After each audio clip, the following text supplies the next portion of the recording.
चलिए दोस्तों, आज हम आपको कक्षा 10वीं की गणित एनसीईआरटी पैटर्न यानी कि जितना सिलेबस में बनाया गया है 2025 में जितना पूछा जाएगा उस सवालों का अध्ययन करेंगे। पहला चैप्टर देखिए, इसमें बहुत कम पढ़ना है। जिनके पास हमने बताया पुरानी किताब है उसमें से भाई, जैसे इसका प्राइस आप देख रहे हैं जो सरकार ने नया देखिए लिख दिया है सुंदर तरीके से। जिनका कॉपी है उनका नाम भी है। कक्षा 10 के लिए पाठ्य पुस्तक राष्ट्रीय शैक्षिक संस्थान और प्रशिक्षण परिषद नई दिल्ली से प्रकाशित है। यह इसका प्राइस मात्र 53 रुपया लिखा गया है। कितना लिखा गया है? 53 रुपया। सरकारी किताब की कीमत कम होती है, सरकारी किताब की कीमत कम होती है। इतना ही आपको पढ़ना है। और पहला चैप्टर है आपका वास्तविक संख्या। लेकिन इनके जितना भी उदाहरण है आपको पूरा उदाहरण का अध्ययन करना है। जितना भी सवाल है हर एक सवाल को माजना है। बोर्ड के परीक्षा में इतना कम सिलेबस क्यों दिया है? जिससे बच्चे भली भांत इतना ही माजें, बढ़िया तरीके से माजें, बेहतरीन तरीके से माजें। इसलिए सिलेबस कम किया है ना भाई। नहीं तो भाई सिलेबस पहले पुरानी किताब में देखिए ज़्यादा दिया गया है, इसमें बहुत कम है। तो जितना है उतना ही माजिए। सरकार का कहना है कि कम से कम छोटा किताब तो कम से कम बेहतरीन अध्ययन, सॉलिड अध्ययन के लिए उस भाई आपका सिलेबस कम किया है सरकार। अब देखिए, पहला चैप्टर है वास्तविक संख्या। पहला चैप्टर है वास्तविक संख्या, चैप्टर का नाम है। और पहली हेडिंग है आपकी किताब का, हर एक बात जानने का प्रयास कीजिए। पहला हेडिंग देखिए, पहला पाठ है वास्तविक संख्या है। अब इसके बाद भूमिका दिया है। भूमिका के बाद अंक गणित के आधारभूत प्रमेय, इनके विषय में विधिवत जानना है आपको। अंक गणित के आधारभूत प्रमेय, इसके बाद सवाल का अध्ययन करेंगे हम ना भाई। लेकिन सबसे पहले हम चैप्टर का नाम है वास्तविक संख्या। वास्तविक संख्या पर चर्चा करेंगे हम। वास्तविक संख्या पर चर्चा करेंगे। वास्तविक संख्या किसे कहते हैं? किसे कहते हैं? देखिए, वास्तविक संख्या किसे कहते हैं भाई? परिमेय तथा अपरिमेय संख्याओं से बनी संख्या ही वास्तविक संख्या कहलाती है। परिमेय और अपरिमेय संख्याओं से बनी संख्या वास्तविक संख्या कहलाती है। कितना बेहतरीन चीज है, बोले भाई। परिमेय और अपरिमेय संख्याओं से बनी संख्या वास्तविक संख्या कहलाती है। कितने लोग बता सकते हैं भाई? वाह भाई वाह। बिटिया हाथ ना उठा। सब भाई, सब के सब लोग बता सकते हैं, बताना भी चाहिए। परिमेय तथा अपरिमेय यानी कि दोनों संख्याओं का भाई मिलकर तैयार होता है क्या? वास्तविक संख्या। परिमेय और अपरिमेय संख्याओं से बनी संख्या वास्तविक संख्या कहलाती है। कितना बेहतरीन चीज, बोले भाई। कई लोग बता सकते हैं भाई, बहुत बढ़िया। देखिए, पहली हेडिंग है, पाठ का नाम है वास्तविक संख्या, जिसे हम अंग्रेजी में रियल नंबर बोलते हैं। लोग पूछते हैं कि what is the real number. इसलिए अंग्रेजी वर्ड का अध्ययन, भले आप हिंदी मीडियम से हैं लेकिन अंग्रेजी वर्ड का अध्ययन करना चाहिए। परिमेय तथा अपरिमेय संख्याओं से बनी संख्याएं वास्तविक संख्याएं कहलाती हैं। कहलाती हैं। परिमेय तथा अपरिमेय संख्याओं से बनी संख्याएं वास्तविक संख्याएं कहलाती हैं। अब देखिए, परिमेय और अपरिमेय संख्या क्या है ना भाई। यानी कि हम परिभाषा बता रहे थे कि वास्तविक संख्या, तब से बीच में दुई नाम और टपक गया। क्या? परिमेय और अपरिमेय। जितना हम बताएंगे उतना आपसे हम पूछेंगे। उसके बाद खास हेडिंग चलेगा, अंक गणित का आधारभूत प्रमेय चलेगा अगले पार्ट में। लेकिन पहले आप देखिए, वास्तविक संख्याएं, परिमेय तथा अपरिमेय संख्याओं से बनी संख्याएं वास्तविक संख्याएं कहलाती हैं। इसी में दो नाम खतरनाक नाम आ गया, परिमेय और अपरिमेय। उनके विषय में हमें जानना है, परिमेय तथा अपरिमेय। देखिए आपने वास्तविक संख्या जाना, वास्तविक संख्या क्या जाना, परिमेय तथा अपरिमेय संख्याओं से बनी संख्याएं वास्तविक संख्याएं कहलाती हैं। लेकिन तमाम लोगों का कहना है कि सर जी परिमेय संख्या क्या है, वो भी जानना चाहिए आपको। परिमेय संख्या आपको जानना चाहिए। परिमेय संख्या, परिमेय संख्या अंग्रेजी में कहते हैं रेशनल नंबर, RATIONALNUMBER। परिमेय संख्या, ध्यान दीजिए, एक एक बात जानने का प्रयास कीजिए। वास्तविक संख्या हमने जाना, वास्तविक संख्या से काम तो चल जाता, लेकिन दो नाम इसमें टपक गया है, क्या, परिमेय और अपरिमेय। देखिए परिमेय संख्या किसे कहते हैं, परिमेय संख्या जिस संख्या को भाई, जिस संख्या को हम P बटा Q के रूप में लिख सके उसी संख्या को हम परिमेय संख्या कहते हैं, P बटा Q के रूप में लिख सके। लेकिन Q नॉट इक्वल टू 0 होना चाहिए, यानी कि बटे के रूप में लिखिए, लेकिन इसे हर का मान 0 नहीं होना चाहिए। कहने का मतलब है जिस संख्या को बटे के रूप में लिखिए, बटा के रूप में लिखेंगे तो अंश बटा हर, कहा गया कि हर का मान 0 नहीं होना चाहिए। अगर 0 हो जाएगा तो भाई, अगर हर का मान 0 हो जाएगा तो परिमेय संख्या नहीं होगा, परिभाषा है। देखिए कहा गया है ना भाई, जिस संख्या को P बटा Q के रूप में लिखा जा सके उसी संख्या को हम परिमेय संख्या कहते हैं। लेकिन Q नॉट इक्वल टू 0 होना चाहिए। जहां PQ, फिर एक खतरनाक नाम आ रहा है, जहां PQ क्या है, पूर्णांक तथा सहअभाज्य संख्या है। एक नाम और जोड़ रहे हैं, इन नामों का उपयोग आपके सवालों में है। देखिए जहां PQ पूर्णांक तथा सहअभाज्य संख्या है, सहअभाज्य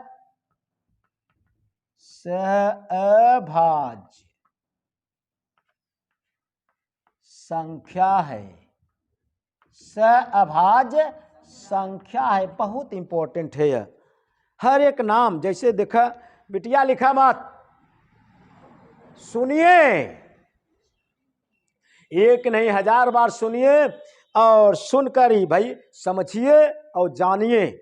इधर देखिए, वास्तविक संख्याओं का परिभाषा हमने बताया। वह संख्या भाई, वास्तविक संख्या क्या होती है, परिमेय तथा अपरिमेय संख्याओं से मिलकर जो संख्या तैयार होती है उसी का नाम है वास्तविक संख्या। अपने शब्दों में जानिए। अब वास्तविक संख्या तो बता रहे थे, तब से तो एक नाम और आ गया उसमें ना भाई, परिमेय और अपरिमेय।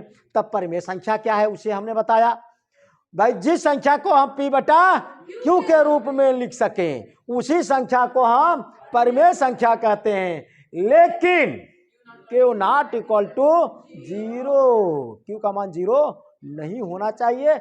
और जहां P और Q क्या है, पूर्णांक। अब देखिए पूर्णांक के विषय में हमें जानकारी होनी चाहिए। जहां PQ पूर्णांक है तथा सहअभाज्य संख्या, सहअभाज्य संख्या के विषय में भाई जानकारी होनी चाहिए। चलिए पूर्णांक के विषय में हम जान लेते हैं। पूर्णांक इन सब के लिए जिसे अंग्रेजी में हम इंटीगर्स बोलते हैं। क्या बोलते हैं, इंटीगर्स। अरे एक वीडियो बेहतरीन तरीके से इसका हम अपलोड किए हैं केवल संख्या पर, जिसमें तमाम प्रकार की संख्या बताई गई है। अब तो कक्षा 10वीं की चैप्टर हम स्टार्ट करें भाई, जितना आपकी किताब में उतना माजेंगे। NCERT पैटर्न पर चलेंगे हम। 1 कदम ना भाई आगे जा सकते हैं, पीछे नहीं जा सकते हैं। अब इसमें आ गया पूर्णांक। पूर्णांक क्या है? पूर्णांक का मतलब इसमें धनात्मक संख्या लिया जाता है और ऋणात्मक संख्या। जैसे देखिए इधर ये 0 हो गया, इधर -1 -2, इधर देखिए dot dot dot dot minus infinite. पूर्णांक का मतलब ठीक से दिखाई नहीं दे रहा है भाई, तो हम तो इधर लिखा। देखिए पूर्णांक का मतलब देखिए जैसे minus infinite dot dot -3 -2 -1 0 +1 +2 +3 dot dot dot dot plus infinite, यह पूर्णांक हुआ। अब देखिए कहने का मतलब हमने परिमेय संख्या बताया, परिमेय संख्या बता रहे थे तब से दुई नाम टपका है, दोनों के विषय में चर्चा करेंगे। अब देखिए परिमेय संख्या क्या है? जिस संख्या को हम P बटा Q के रूप में लिख सके उसी संख्या को हम परिमेय संख्या कहते हैं। लेकिन Q नॉट इक्वल टू 0 होना चाहिए, हर का मान 0 न हो, हमने कहा। और PQ क्या है? पूर्णांक। पूर्णांक का मतलब यह सब गिनती हो सकता है, यानी कि P और Q की जगह ये सब गिनती आ सकते हैं, ये सब संख्याएं लिखी जा सकती हैं। जहां PQ पूर्णांक है, पूर्णांक का मतलब इधर ऋणात्मक पूर्णांक हुआ और उधर धनात्मक पूर्णांक। 0 तो फिल्मी हीरो है भाई, 0 न तो धनात्मक पूर्णांक है न तो ऋणात्मक पूर्णांक। अब देखिए एक नाम और टपका है सहअभाज्य संख्या। सहअभाज्य संख्या, अब सहअभाज्य संख्या के विषय में हम जानेंगे। सहअभाज्य संख्या, सहअभाज्य संख्या क्या है भाई? सहअभाज्य संख्या, सहअभाज्य संख्या क्या है? सहअभाज्य संख्या, सहअभाज्य संख्या हमेशा, यह आप जानते रहेंगे तब सिद्ध कर पाएंगे। करड़ी में 2 एक अपरिमेय संख्या है, करड़ी में 3 एक अपरिमेय संख्या है। यह सिद्ध करने के लिए कहा गया है सवाल में। जब यह जानेंगे तब वहां तक पहुंचेंगे। इसीलिए एक एक बात मांझने का प्रयास कीजिए। केवल हम एनसीईआरटी पर चल रहे हैं, न एक्स्ट्रा चलेंगे, न भाई न पीछे जाएंगे न आगे, केवल एनसीईआरटी पर चलेंगे। अब देखिए जितना नाम आ रहा है उतने नामों के विषय में हम बता रहे हैं आपको। सहअभाज्य संख्या, सहअभाज्य संख्या हमेशा जोड़े में लिखी जाती है, हमेशा जोड़े में लिखी जाती है। जिन संख्याओं का HCF 1 होता है उसी संख्या को हम सहअभाज्य संख्या कहते हैं। सहअभाज्य संख्या के विषय में हमने बताया आपको। जिन संख्याओं का मस HCF का मतलब मस 1 हो उन्हें हम सहअभाज्य संख्या कहते हैं। यानी कि PQ लिखिए लेकिन सावधानी पूर्वक उनका HCF निकाल के लिखिए ना भाई। देखिए सहअभाज्य संख्या है, हमने लिखा जहां PQ पूर्णांक तथा सहअभाज्य संख्या है ना भाई। सहअभाज्य संख्या का मतलब, सहअभाज्य संख्या का परिभाषा होता है भाई, यह संख्या सदैव हमेशा जोड़े में लिखी जाती है जिनका HCF 1 होता है। जिन संख्याओं का HCF 1 हो उन्हीं को हम सहअभाज्य संख्या कहते हैं। जैसे देखिए 2,3 लिखा, इनका HCF कितना होगा? 1 होगा, मैं से निकालेंगे 1 होगा। और देखिए 10 लिखा और इनके साथ क्या लिख दे? अरे चाहे जो लिखिए भाई, 10 लिखा 9 लिखा, इनका HCF 1। बात आप समझे? अब जैसे 10 लिखा, अगला उदाहरण 11 लिखा, इनका HCF 1। बात आप समझे? यानी कि HCF हमेशा जोड़े में लिखा जाता है। जिन संख्याओं का HCF 1 हो उन्हें हम सहअभाज्य संख्या कहते हैं। जितना संख्या आया इस परिभाषा में हमने सभी भाई सबके विषय में बताया। अब बताएंगे आपको अपरिमेय संख्या। अपरिमेय संख्या, हर एक बात जानिए, जिस संख्या को हम P बटा Q के रूप में न लिख सके उसी को अपरिमेय संख्या कहते हैं, अपरिमेय संख्या कहते हैं। जिस संख्या को P बटा Q के रूप में न लिख सके उसी को हम अपरिमेय संख्या कहते हैं। बोले भाई, आप तमाम बार जैसे परिमेय संख्या हमने बताया, परिमेय संख्या, अब बता रहे हैं क्या, अपरिमेय संख्या। अपरिमेय संख्या, ध्यान दीजिए, देखिए दोनों का परिभाषा आप सबने जाना, परिमेय संख्या और अपरिमेय संख्या। जिस संख्या को P बटा Q के रूप में लिख सकें उस संख्या को तो परिमेय संख्या कहते हैं, लेकिन Q नॉट इक्वल टू 0 होना चाहिए, जहां PQ पूर्णांक था तथा अभाज्य संख्या। और इसमें इनकी परिभाषा हमने बताया, जिस संख्या को P बटा Q के रूप में न लिखा जा सके उसे हम अपरिमेय संख्या कहते हैं। अब उदाहरण देखिए, इनका उदाहरण परिमेय संख्या का उदाहरण, जैसे भाई 2 हुआ, 3 हुआ और 22/7 पाई का मान होता है ना भाई। अब देखिए उदाहरण, जैसे और उदाहरण ले लीजिए परिमेय संख्या का, जैसे देखिए 0.535353 डॉट डॉट डॉट, अगर रिपीट में चले तो परिमेय संख्या होगा, रिपीट में।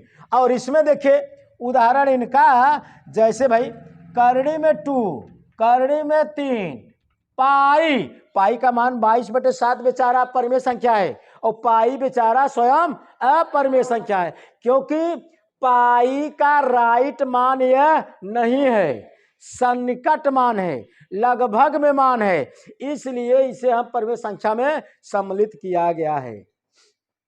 और इसमें अगर 2 करड़ी में 3, कहने का मतलब करड़ी में 3 यानी कि अपरिमेय में कुछ जोड़ दिया जाए, चाहे घटा दिया जाए, चाहे भाग दे दिया जाए, चाहे गुणा कर दिया जाए, अपरिमेय संख्या में चाहे जिस संख्या का कुछ जोड़े, चाहे घटाए, चाहे गुणा करे, चाहे भाग दे, वे सदैव अपरिमेय संख्या ही बनी रहेगी।